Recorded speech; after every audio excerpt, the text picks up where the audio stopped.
কত সুন্দর লাগছে কাঁচা কুমড়োর সবজি। দেখেন এইভাবে কুমড়োর তরকারি খেলে বারবার খাওয়ার ইচ্ছা করবে। আমি দিলাম 5 ফোড়ন, শুকনো লঙ্কা, তেজপাতা,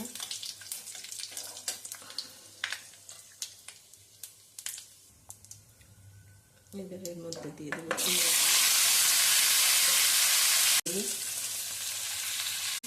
একটু হলুদ, কাঁচা লঙ্কা, টমেটো কয়েকটা। এইবার এর মধ্যে দেবো আমি ছোলা,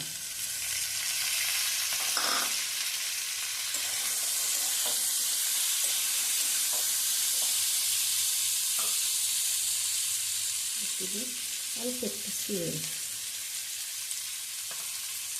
মিষ্টি মিষ্টি ভাব হবে, তরকারিটা খেতে ভালো লাগবে। এবার আমি জল দেবো,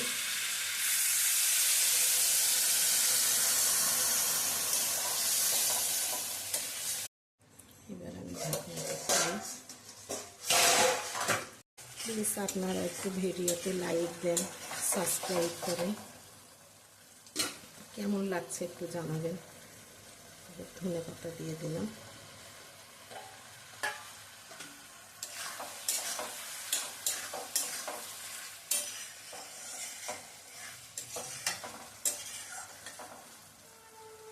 কত সুন্দর হয়েছে, কত সুন্দর হয়েছে। এইভাবে মিষ্টি কুমড়ো রান্না করলে আপনারা রুটি, পরোটা, ভাত সব কিছু দিয়ে খেতে পারবেন।